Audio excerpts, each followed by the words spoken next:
Fala galerinha, beleza? Tudo bem com vocês? Bom, aqui é o Tarcísio. O assunto da videoaula de hoje são as comunidades biológicas, habitat, nicho ecológico e os tipos de relação que as espécies estabelecem. A aula de hoje vai ser montada em cima da apostila de Biologia do módulo 3, aquela que tem o título de Dinâmica das Populações e das Comunidades Biológicas. Então, segue a videoaula. A primeira coisa que precisamos fazer é entender o que é habitat e o que é nicho ecológico e qual a diferença entre os dois. O habitat é o local em que vive uma determinada espécie ou comunidade biológica, incluindo as condições ambientais. Um exemplo é quando dizemos que uma determinada espécie de macaco vive na copa de árvores em florestas tropicais ou que um determinado grupo de leões vivem em uma determinada savana.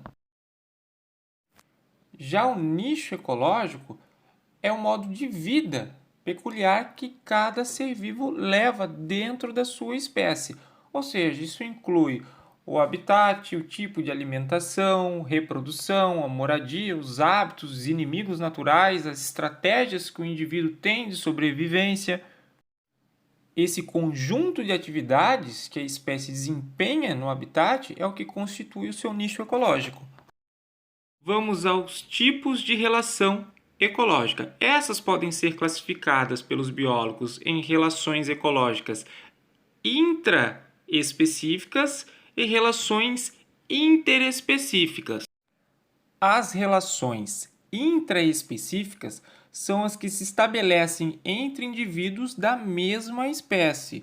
Já as relações interespecíficas são as que se estabelecem entre indivíduos de espécies diferentes.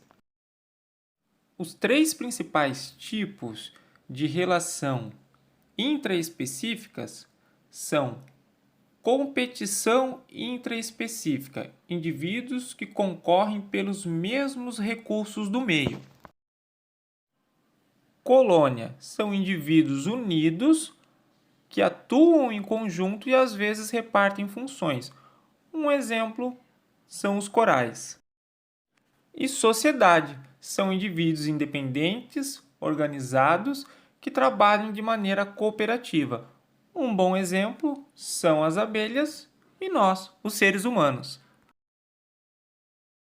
Já os principais tipos de relações interespecíficas são 8. Vamos começar pela herbivoria. São animais herbívoros que comem plantas inteiras ou parte delas. Um exemplo é o gado. Predação. São animais carnívoros que matam e comem outros animais. Um exemplo é o guepardo, que se alimenta de antílopes, ou o gavião, que devora outras aves e roedores. Competição interespecífica. Os indivíduos com nichos ecológicos similares competem por recursos do meio. Agora estamos falando de indivíduos de espécies diferentes. Inquilinismo. O indivíduo usa outro como moradia, porém sem prejudicá-lo. Um exemplo são as plantas epífitas sobre as árvores. Utilizam as mesmas apenas como apoio. Comensalismo. O indivíduo usa restos da alimentação de outros sem prejudicá-lo. Um exemplo são os peixes-sereias, que ficam ao redor dos tubarões, e os abutres, que se aproveitam dos restos de outros predadores. Mutualismo facultativo. Nessa situação, os indivíduos associados se beneficiam de uma associação que não é obrigatória, mas que, porém, é benéfica para ambos os lados. Já no mutualismo obrigatório, indivíduos associados se beneficiam e a associação é fundamental para a sobrevivência de ambos. Um exemplo são as algas e os fungos que formam os líquens. Parasitismo. Diferente do inquilinismo, no parasitismo o indivíduo vive à custa de outro, causando prejuízos. Geralmente eles não levam à morte. Um exemplo são as lombrigas e outros vermes que parasitam o intestino humano e de outros animais. Bom, galerinha, com isso chegamos ao fim de mais uma videoaula. Espero que tenham gostado e principalmente entendido.